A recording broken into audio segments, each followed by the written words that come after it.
നമസ്കാരം. ഒരിക്കൽ കൂടി എല്ലാവർക്കും അഭിരുചി കിച്ചണിലേക്ക് സ്വാഗതം. ഇന്ന് ഞാനിവിടെ ചെയ്യാൻ പോകുന്നത് ഫ്രൈഡ് മിൽക്കിൻ്റെ റെസിപ്പിയാണ്. വളരെ സിമ്പിളായി ചെയ്യാൻ പറ്റുന്ന അത്രക്കും നല്ലൊരു റെസിപ്പിയാണിത്. ഇതിൻ്റെ പേര് പോലെ തന്നെ ഇതിൻ്റെ മെയിൻ ഇൻഗ്രീഡിയൻറ്റ് മിൽക്കാണ്. ആകെ 3 ഇൻഗ്രീഡിയൻസ് മാത്രമേ ഇതിനാവശ്യമുള്ളൂ. ഇനി നമുക്ക് ഇതിൻ്റെ ഇൻഗ്രീഡിയൻസ് എന്തെല്ലാമെന്ന് കാണാം. ഇതിന് വേണ്ടത് 2 കപ്പ് പാലാണ്, 1/2 കപ്പ് കോൺഫ്ലോർ, 1/2 കപ്പ് ഷുഗർ. ഈ 3 ഇൻഗ്രീഡിയൻസ് മാത്രമേ ഇതിനാവശ്യമുള്ളൂ. ഇനി ഇത് എങ്ങനെയാണ് ഉണ്ടാക്കുന്നത് നോക്കാം. ആദ്യം തന്നെ ഒരു പാത്രത്തിലേക്ക് എടുത്തു വെച്ച കോൺഫ്ലോറും അതിൻ്റെ ഒന്നിച്ച് തന്നെ ഷുഗറും ഇട്ട് അത് നന്നായി ഒന്ന് മിക്സ് ചെയ്തതിന് ശേഷം ഇതിലേക്ക് നമ്മൾ എടുത്തു വെച്ച പാൽ കൂടി ചേർത്ത് ലംസൊന്നും ഇല്ലാതെ നന്നായി ഒന്ന് കലക്കിയെടുക്കുക.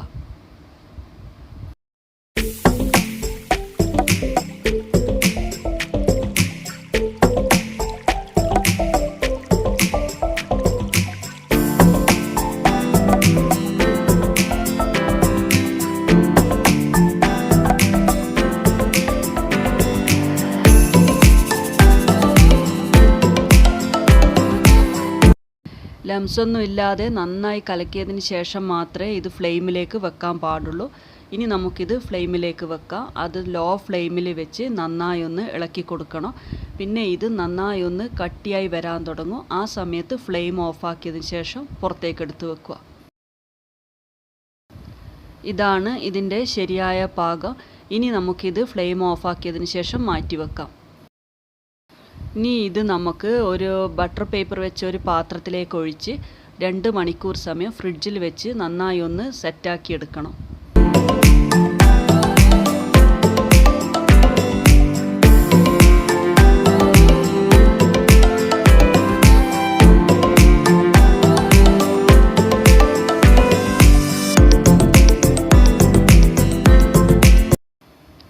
ഞാനിത് 2 മണിക്കൂർ സമയം ഫ്രിഡ്ജിൽ വെച്ചതിന് ശേഷം ഇപ്പോൾ പുറത്തേക്ക് എടുത്തിട്ടുണ്ട്. ഇനി നമുക്കിത് ചെറിയ ചെറിയ ക്യൂബ്സാക്കി കട്ട് ചെയ്തെടുക്കാം.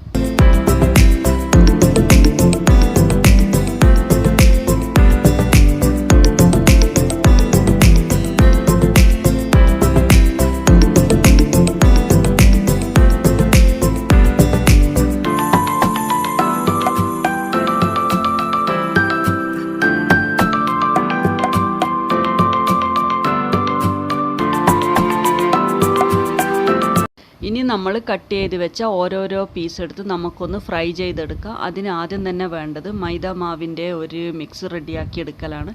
അതിനാദ്യം വേണ്ടത് 2 ടേബിൾ സ്പൂൺ ഷുഗർ, അതിൻ്റെ ഒന്നിച്ച് 4 ടേബിൾ സ്പൂൺ മൈദ. ഇത് കുറച്ച് വെള്ളം ഒഴിച്ച് നന്നായി കട്ടിയായി ഒന്ന് കലക്കിയെടുക്കുക.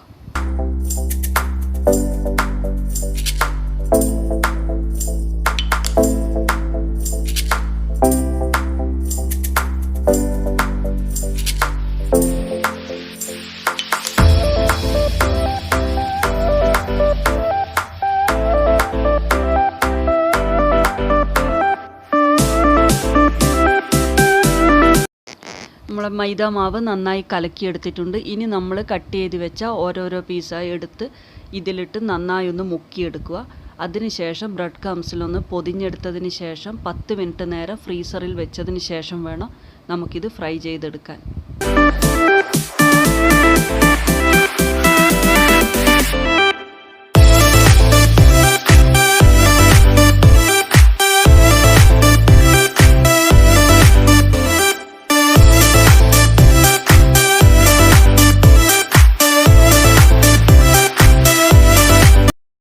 ഇങ്ങനെ എല്ലാം ഫ്രീസറിൽ നിന്ന് ഞാൻ പുറത്തേക്ക് എടുത്തിട്ടുണ്ട്. ഇനി നമുക്കിത് ലോ ഫ്ലെയിമിൽ വെച്ച് ഒന്ന് ഫ്രൈ ചെയ്തെടുക്കാം.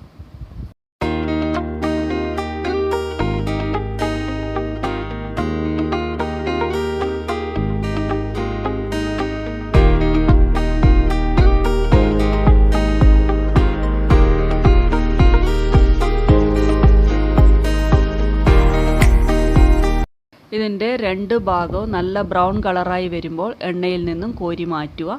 അങ്ങനെ നല്ലൊരു ഫ്രൈഡ് മിൽക്ക് റെഡി ആയിട്ടുണ്ട്. ഇതെല്ലാവരും ഉണ്ടാക്കി നോക്കുക. എല്ലാവർക്കും തീർച്ചയായും ഇഷ്ടപ്പെടും. ഇഷ്ടപ്പെട്ടിട്ടുണ്ടെങ്കിൽ കമൻറ്റ് ബോക്സിലേക്ക് കൂടി അറിയിക്കുക. ദയവേത് എല്ലാവരും സബ്സ്ക്രൈബ് ചെയ്യുക.